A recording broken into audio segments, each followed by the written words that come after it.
Thank you all so much for coming out today. Today, we'll be joined with many agencies across our area here to speak about the arrests we've made in a recent retail organized crime group. Today speaking, we have Chief Kevin Davis of the Fairfax County Police Department. We also have Deputy Chief Gregory Freed with our criminal investigations. And joining us from Anne Arundel County Police Department, we have Captain Scott McAlear, there we go, got it wrong, with the commander of the Southern District. We also, with Prince William County Police Department, have Captain Neil Miller with the Criminal Investigations Division. With the City of Fairfax Police Department, we have Acting Deputy Chief Brock Rudder. And with the Montgomery County Police Department, we have Detective Robert Castles with the Major Crimes Division. Chief? Thank you, Katie, and thank you all for coming. This is really representative of how the National Capital Region and the greater DMV work together and collaborate every day. And you would think that eventually these criminals would wake up and realize that the world around them has gotten much, much smaller of late, thanks to our relationships, thanks to our advancements in technology, and really thanks to the tenacity of detectives assigned to all these police departments that you see before you to pursue justice for victims. So when I think of serial criminals and the people who are going to be introduced to you today who have been arrested, they are certainly serial criminals. I think that of them as odds makers of sorts. They know what they're going to do. They have a plan. They map out the locations where they're going to hit, and then they make decisions. They make business decisions. Where are we going to go? Do we have access to major highways? How quickly can I leave one jurisdiction and go to the next? They count on the fact that interoperability is what it used to be. Well, it's much better now than ever, and that's why we're standing here today. So these odds makers contemplate the crime they're going to commit. They go in. Some people may look at this as a property crime or a nonviolent crime. I look at it just the opposite. There are people in these Ulta stores that have been hit in all of our jurisdictions who are simply there, law-abiding citizens, and they're shopping, and they are exposed to the trauma of having to witness these criminals come in with masks, with gloves, armed with heavy-duty hammers, and smash out these display cases before they take what they intended to take and make off. So a lot of people are victimized by these types of crimes. It's not a property crime. It's not a victim-less crime. And as the conversations surrounding retail crime continue in our greater area to include organized retail crime, I think we have collectively heard from our communities loud and clear, we don't want to decriminalize crime. So the folks who have been caught with this need to face a swift and certain consequence from the rest of the criminal justice system. We've collectively done our jobs, and now we're going to rely on the rest of the criminal justice system to do their jobs and prosecute these defendants to the greatest extent of the law. I'm going to show the video first, and then Deputy Chief Greg Freed will be the first one to speak from Fairfax County, and then we'll go to Anne Arundel County first because I think they have some breaking news, but let's go to the video first.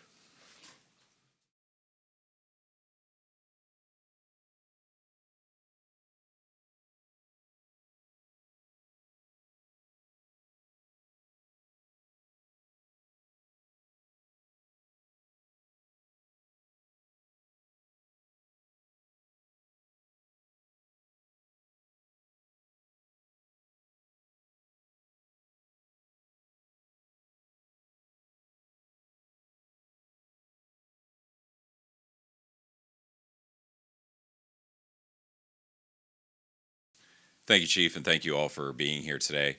I think that video speaks for itself. It was a little lagged as it was playing, but you can see how in a very short amount of time they were in that store, stole the high-end fragrances, and made away from the store.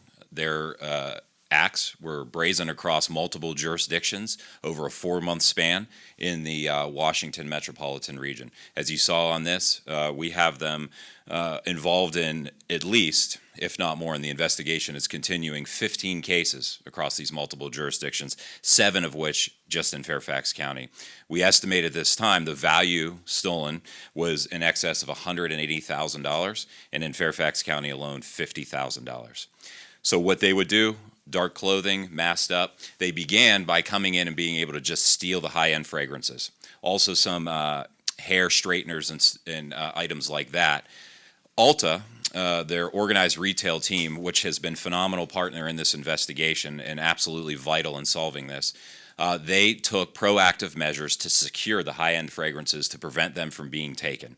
This crew then escalated and started using, as the chief had mentioned, and there's a picture here in the video, this hammer here. They would go in and smash out. While people, broad daylight, are in there shopping with their families, they would go in with tools like this and smash out the glass cases, startling everybody in the store, and grab as much as they could and make away. Most recently, on a case that they were involved on March 18th in Montgomery County, Maryland, one of the offenders involved lifted his waistband and showed that he had a firearm. So I think it shows the escalation of violence that they were going to continue and not stop with these crimes. With the exceptional work of our patrol officers, our detectives, our Tyson's Urban team, as I mentioned, Alta's organized retail team, our Organized Crime and Intelligence Bureau, our Auto Crimes Enforcement team, we were able to track these individuals. They had 2 stolen vehicles that they were using. And for anyone who has any doubt or any question about the vital importance in criminal investigations of flock and LPR cameras, let this be one case of many that is an example of how it is absolutely imperative to have these resources in your jurisdiction to be able to solve crimes and solve crimes quickly. Here's a case where violence was escalating in these cases, but with the use of flock and through our investigation and working with all of our regional partners that were here, we were able to make apprehension of these 3 individuals that are listed here. You see the 2 that are adults, and they're involving a 17-year-old juvenile in these cases that they've been involved with across the region. So we were able to track them. Also, thank you to the assistance of the Metropolitan Washington Police Department, we were able to track them in the district. They were able to flee and make away, but we were, through flock cameras and tracking, able to follow them into Anne Arundel County. We notified Anne Arundel County Police, and they took them into custody. They are being currently held in Maryland, facing charges there related to thefts and being involved with a stolen vehicle. They face charges in multiple jurisdictions throughout Maryland and Virginia. After they answer for those charges, they'll be brought back here to Virginia, extradited back, and face for the charges here. The span of these crimes happened, that we know at this time, from November 15th to March 18th, and they were captured on March 24th, as I mentioned, in Anne Arundel. We believe that they are involved in many additional cases, and our detectives are working to connect those dots and place additional charges as they become available. I would also like to take this opportunity, and the chief mentioned it the other day, here we are again, but to mention Connect Fairfax County. Businesses, community members can link their cameras, their security cameras, register it with the police department, or also provide access to it. Anything that we can do to get information on offenders committing crime in our community is absolutely imperative, and that's another opportunity to do that. So I want to thank our regional partners for being here and the work of all of our detectives putting in the effort to bring this case to a resolution, and I'm going to pass it to Anne Arundel County to talk about some details. Thank you, I appreciate that. Good morning, everyone. As Chief Davis mentioned, regional crime crews used to enjoy the ability to cross state lines, county borders, and municipal jurisdictions to commit their crimes.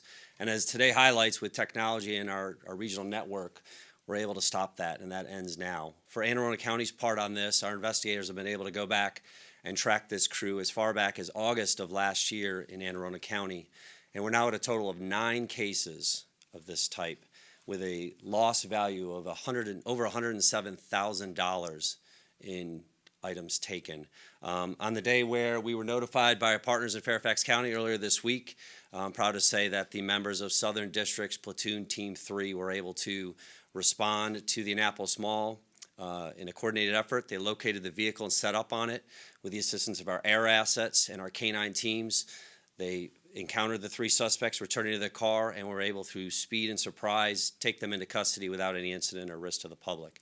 So it's a great effort and a great collaborative work that we've had here, and we're very happy to bring this to a conclusion. So thank you. Thanks, Chief. Thank you, Captain McAleer.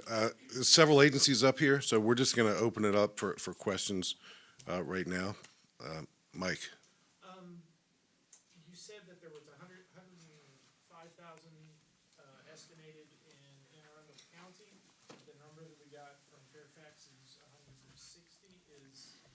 So, Mike, as I think I mentioned, we believe that they are responsible for other crimes, and our detectives are working to connect those dots. As Anne Arundel had just mentioned, their detectives were able to identify previous cases that they were involved with, so that increases the value. So what we had initially put out, that's what we thought at the time, but they're going to continue to put other cases on them as we learn them. So, So it's all part of the same total. correct, yes. We'll update those totals for you. Yep. Were these all just beauty stores, or how many different retail stops were hit, you guys think, over the last several months? This crew, we believe that they were targeting specifically all Ulta stores, only Ulta stores. And as I mentioned before, their organized retail team inside Ulta Asset Protection was absolutely vital in bringing this case to a closure as well.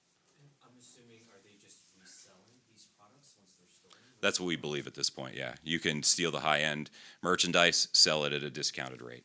And the juvenile that's also been taken into custody, also from DC? With being a juvenile, you know that he's local to the area. We'll leave it at that. Can I ask, in response to a lot of these thefts that we've been seeing across the region, many stores have been putting cases all over their products. You have to hit a button in a CVS, for example, to try and get what you're looking for now. Is it your suggestion at this time that with these arrests, that maybe these stores have to come back on some of those security measures, or is this what needs to happen? Well, I wish that were the case. These aren't the only 3 bad guys out there who are engaging in this type of criminal activity. So the loss prevention community is increasingly sophisticated. So I won't pretend to give them any advice, but they have certainly taken a lot of efforts in recent years, post-COVID especially, to better secure, conceal their high-end merchandise. And I know as shoppers, we all go into stores that we've grown up going into, and we're not used to having to summon someone to unlock the deodorant. But it's kind of gotten there in many regards across the area. The loss prevention officer professional in this particular case with Ulta has been extraordinarily helpful and collaborative, I think, with all of our agencies. So kudos to them, and we certainly don't want to ever give the impression that we're blaming Ulta or any of these stores that are victims of these crimes. And again, and Chief Freed mentioned it, and I said it earlier, every person who was in that store when this crime occurred is also a victim, whether they suffered a loss or not, because those folks are probably not returning to any store anytime soon because they were in harm's way because of these violent criminals. So the loss prevention community stepped up, and they'll continue to step up. We mentioned crime solvers in the Washington metropolitan area. It's crime solvers in the Baltimore metropolitan area where Anne Arundel falls. It's crime stoppers. I can't remember too many phone numbers at once, but I know 1-866-411-TIPS is crime solvers. Crime stoppers is 1-877-LOCKUP. I was close. 1-867-LOCKUP. So whether you call crime solvers or crime stoppers, there are more folks out there that we need to identify. Yes, do you be able to follow up, and then Paul? Yeah, and I apologize because I missed the first half of the news conference, so I deeply apologize. But did you say more about what was it that finally led to their apprehension, and why Ulta? Ulta, they sell high-end fragrances. What led to their apprehension are existing relationships. Technology such as Flock Safety license plate readers was instrumental in this as well. And then our ability to take advantage of other law enforcement technologies that we were able to with the help of several other jurisdictions, and Chief Freed mentioned the Metropolitan Police Department of Washington, D.C., finally know that they were heading to Anne Arundel County. Anne Arundel County really put a team together very quickly and made some significant apprehensions. So they put the handcuffs on these folks, but a lot of work by all of our agencies, Fairfax City, Montgomery County, Prince William County. We've all the detectives have been working together since day one. And then we'll do Paul and then Matt. Can I get you to go a little deeper on that? Because I'm reading this and it says, the Fairfax County Auto Crimes Enforcement Detectives with the assistance of Real-Time Crime Center alerted Anne Arundel County. Yeah. So how did you do that? Well, flock safety. Go a little deeper than that. So is this where you have a suspected car, where you have a tag, and that you have asked for alerts from tag readers? Is that how this happened? So license plate readers are instrumental, and today's license plate readers aren't the license plate readers that you and I were introduced to years ago. They have additional technologies, AI technologies attached to their systems. So when we are looking for a car, even if we don't have the tag number, we might have just the make, just the model, just the color. We might have a front left fender that's damaged. We are now able to enter in those particulars into a sophisticated license plate reader platform that allows us to more quickly identify these cars because, we all know that bad guys change tags. So, but if we still have the blue four-door sedan with a defect to the left front fender, that will send us an alert. Increasingly so, police officers, and I know our entire patrol fleet is being outfitted with Fleet 3 cameras in all of our marked patrol cars. So not only do we have license plate readers positioned throughout Fairfax County based on crime data, all of our patrol officers will have that similar LPR technology in their cars. So it's a force multiplier, and the agencies up here engage similarly with that technology. So on March 24th at around 5 p.m., your real-time crime center calls Anne Arundel. How quickly were they able to find that car? So I'll ask Captain McAleer to come up and maybe shed some light on that. It was pretty immediate, and it resulted in a couple of arrests. Yeah, it was actually very quick, and that's that technology and that collaboration. Once we got the notification it was coming in our area, we also have a real-time information center, crime center. It's not as robust as Fairfax, but we're quickly on their heels on that. It was giving us the opportunity to narrow down a location, and then my platoon team, 3 officers, were able to swarm that area, find the car, and then set up on it. So it was a coordinated, rapid event. And where was that? The Annapolis Mall. In the Annapolis Mall. Commit a robbery inside the mall at that time, or were they just maybe checking it out, or what? They did not commit a robbery at that time, so their motives are unclear. And like I said earlier, these guys are odds makers, and you'd think they would quickly realize the odds are against them. We are going to catch these serial groups, whether it's Ulta or whether it's a gun store, whether it's an ABC liquor store. We have seen crews that are increasingly organized who, from the outside looking in, appear to be engaging in organized retail crimes, but they're much more than that. They're armed, their takeover capacity, their takeover tactics are dangerous, not only to the employees of all these places, but to anyone who happens to be in the store. Yes, sir. Chief, wanted to, first off, just for simplicity's sake for television, high-end fragrances, is that perfume or does that encompass more than that? Perfume, for the sake of simplicity. And secondly, And perfume and hair products, okay. expensive hair And, products. you mentioned all this, kind of new AI technology you're using, which you say goes well beyond the license plate readers of the past. I know there's been concerns in the past about, people's privacy, that sort of thing. With the new AI technology, what actually do you do to make sure you're going after the criminals and not others? Yeah, so we've been on the forefront of data retention in Fairfax County. We only keep license plate reader data for 30 days, and we impose that time limit on ourselves. And we think that's a reasonable amount of time. And I think the communities, all of our communities, are increasingly aware that this technology is used in public spaces. It's not used in anyone's backyard. It's not peering in anyone's living room window. These are public spaces, and the criminals, as you see from today's press conference and previous ones over the last few days, are mobile. They get in cars. They get in cars that they steal typically. They'll change tags, keep the car as long as they can before they dump it, and the ability for today's license plate reader technology to go beyond the license plate. Now, going beyond the license plate, like I described to Paul, is make, model, color, defect. It gives police officers many more options to be more tactical and surgical in what we're looking for.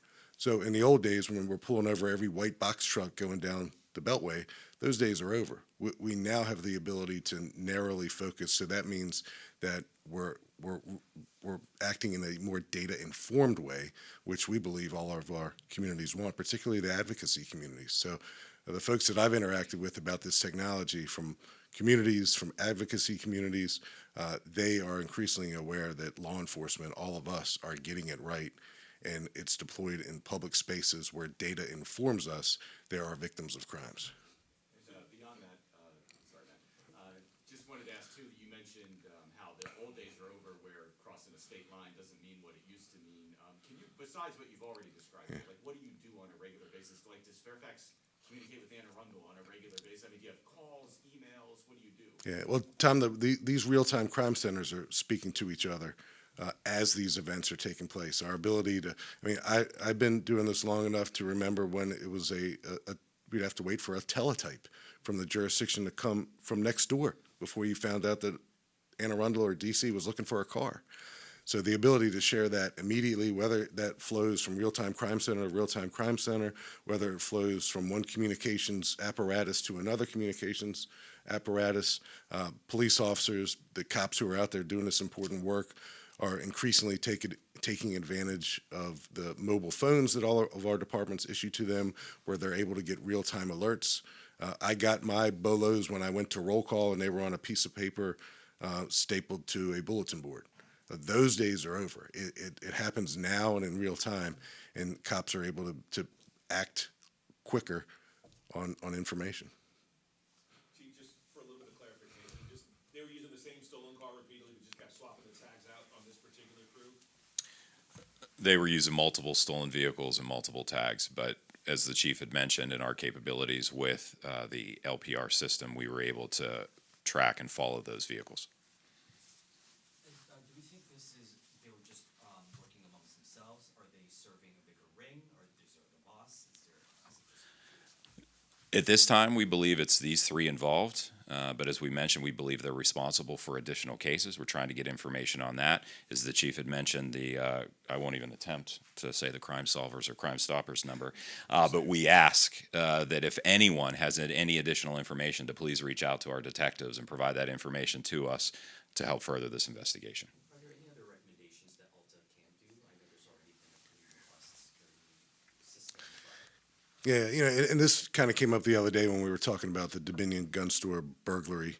And from what I understand, the proprietor, the owner of that gun store, is going to take some more assertive protection measures. But, you know, again, the loss prevention community associated with Ulta has been very collaborative. You know, they are running a business, and that's what we want for our communities. We want businesses to thrive in our communities. It makes all of our communities healthier and wealthier. And I'm convinced, and I think all of my colleagues are, that at least Ulta kind of gets that.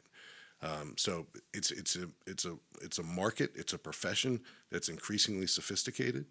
It's not just a place where retired cops go after they hang up the badge and the gun. These are professionals, and they're taking advantage of technology in similar ways that we are. What would be your message for community members who are buying the products from suspects like these? Well, if a deal sounds too good to be true, it is too good to be true, and sometimes it's too good to be true because it's stolen and you're buying stolen merchandise. And you may be doing so unwittingly, but if you find yourself in a parking lot where someone approaches you and pops the trunk of their car to display some fragrances or some hair products, your spidey senses should go up that you're probably interacting with a thief who is trying to sell you stolen goods. So I just think common sense prevails.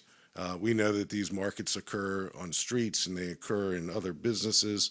And you know, we also know that those are places where we get a lot of our best information. So if someone's watching this right now who undoubtedly will call us, 1-866-411-TIPS, and tell us that they were approached at location X, which will give us an idea of where to go and identify possibly a place where these stolen goods are being fenced. Because being able to identify a fencing operation enhances criminal charges. The bar, at least in Virginia, is pretty high to charge someone with organized retail crime. That's why we've only been able to do it maybe half a dozen times in the last 2 years. It requires us to prove a fencing operation, and that's a high bar. But the legislation exists, and we're grateful for it. We just think that over time, that law probably needs to be rewritten to be a little bit more public safety friendly. Paul, did you have a follow-up? Not a follow, I have an off-topic question. Okay, I would do that at the end. Of course you do. Off topic. Is that, anybody done with Ulta? Done? All right, Paul, then Matt. Two questions. Virginia is now allowing judges to put governors on reckless drivers' cars. What do you think of that? Good. Good. I think anything that can be done, whether it's automated traffic enforcement or governors on cars of people who have proven again and again and again that they drive recklessly, aggressively, they tailgate, they speed, they make unsafe lane changes, they drive distracted or drunk or high. I think anything that the government can do to change those behaviors should be fair game, because after all, it's not a right that any of us have to drive a car, it's a privilege. The other question is, you fired an officer named Wesley Shiflett who was convicted, sentenced to prison, and then the governor commuted his sentence. Do you have any comment on that? So I released a written comment that day. I don't know if it made its way to you. 2 or 3 sentences, and we can put it out. And what I said, I'll try to summarize what I said. My explanation will probably be longer than my 2 sentences. That the criminal justice system has many different facets to it. And one of the pieces of our criminal justice system in America is for certain persons, based on their elected capacity, to commute or pardon. And I respect that as part of America's criminal justice system. So that's how I feel about that. Matt? Yesterday, Governor Glenn Youngkin with top Trump administration officials announced the arrest of an MS-13 gang leader in Prince William County. And during that time, he mentioned his wanting to amend the budget to withhold money to local jurisdictions or so-called sanctuary cities. Can you clarify where Fairfax County stands when it comes to ICE detainers and your reaction to even the idea of withholding funding? Yeah, Matt, I did not see that press conference, but I'll tell you this. I'm really proud of our gang unit in Fairfax County. It's undoubtedly Northern Virginia's largest gang unit, and they work with detectives from other agencies in Northern Virginia and beyond as well. So our capacity to put down or close murders and robberies and other crimes committed by gang members is something that we've always been committed to. The conversation about immigration enforcement that's happening now, present tense in America, is something that, from a local policing perspective, we do not enforce federal immigration laws as the Fairfax County Police Department. The crimes that we're tasked with investigation are murders and rapes and robberies and assaults and burglaries and thefts and auto thefts and all those crimes that impact all of our communities every day. And I've long respected the role of the federal government when it comes to investigating federal crimes in their purview. So, any assistance that we can provide to any federal law enforcement is something that we've been doing for many, many years when it comes to criminal investigations. But Fairfax County Police Department, or Fairfax County police officers rather, do not enforce immigration laws. There's no database. I can't grab my police radio and check on anyone's immigration status in this room. And the reason why is it's because that's not what we do. We're a proud local police department that serves our community, and the crimes that we are tasked with tackling are crimes that impact our communities each and every day. And then there's another piece to it all where we need people, and I've mentioned Crime Solvers a couple times and Crime Stoppers. We are very comfortable with the fact that folks who live and work and play in Fairfax County are generally, and we can prove this with data that we collect, are generally comfortable telling us about a crime, telling us about a suspect, telling us about a particular circumstance that we may not know about. So we don't want to engage in any efforts that would deteriorate the trust that our community members have in our police department. So I hope that doesn't sound too wishy-washy. The Fairfax County Police Department enforces state and local laws. The federal law enforcement agencies enforce federal laws, and that has been the case for many, many years, and I don't have any reason to believe that that'll necessarily change in a way that will impact how Fairfax County police officers do their job every day. Youngkin has this impression that Fairfax County is not cooperating at all with immigration enforcement. Is he overstepping the idea of trying to withhold money? Yeah, it's hard to comment on a press conference that I didn't see, and maybe I'll take a look at that. But some of the questions, and I understand the questions, are political questions. But I can tell you, as the local police chief here in Fairfax County, our plate is full with the enforcement and the investigation of state and local laws for crimes that occur here in Fairfax County. And we do a pretty good job at closing cases here. And I know that'll always be the case. We have Fairfax County detectives who are assigned to many federal task forces: FBI, DEA, ATF, Secret Service, U.S. Marshals. So our relationship with federal law enforcement has always been a strong one. And I have no intention to pull back on any ongoing commitment to federal law enforcement. If there is any type of enforcement going on in Fairfax County, whatever its nature, and federal law enforcement feels that they're in an immediate need of assistance if someone's about to be harmed or if there's an ongoing incident, I expect that we'll be notified to come and help. And that's not new either. That happens routinely. Federal law enforcement, I would say, on any given day of the week, is enforcing some federal laws somewhere in Fairfax County. And for my colleague, just lastly for me, she's doing a story of Road Shark, the recent campaign, 9,000 citations plus, more than the previous. What does that say to you about the driving behaviors since going out? Well, when I always talk about Road Shark, and we're really proud of Road Shark, and people sometimes say, what is a road shark? A road shark is an aggressive driver. We're not the road sharks. We're the cops.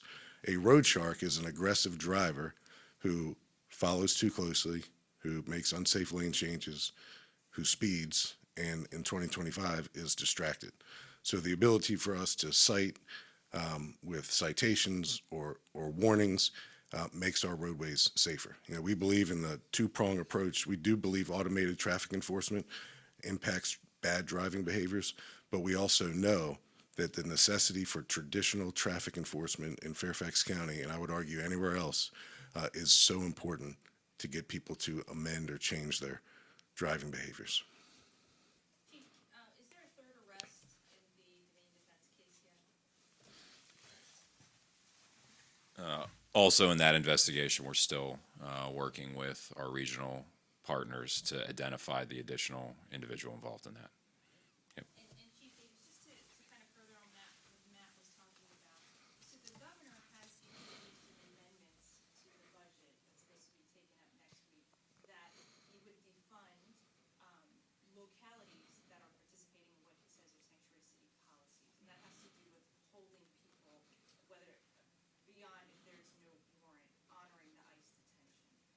We understand that's a different entity that deals with the jails, really, but in your opinion, is it a problem if he's starting to pull funds? Could that affect the police department in your work here? Yeah, I don't know that he's doing that because, again, I haven't seen the press conference. So I don't want to get too hypothetical here.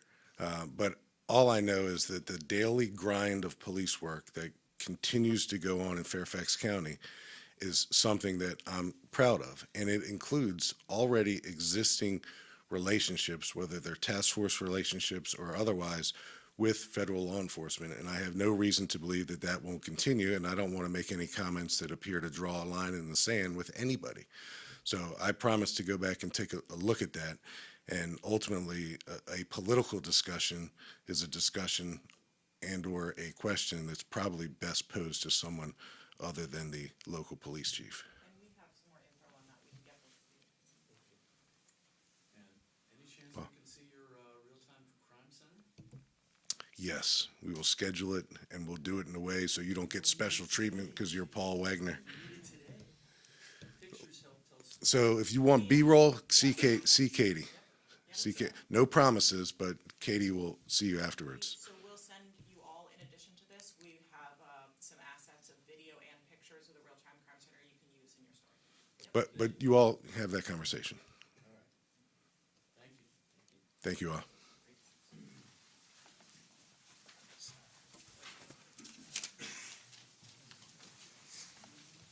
All right, thank you all for coming out today. We went over a lot of information today. We will be posting the release with all of the pictures and videos that we showed you here today on our blog and on our YouTube channel. In addition, we'll be able to provide you links into some of the questions you asked for about business surveys. So if you have a smaller business in the area or in any of these jurisdictions, you can call crime prevention specialists to come in and help walk you through some of those things. And any additional information will be on our socials at Fairfax County PD. Thank you.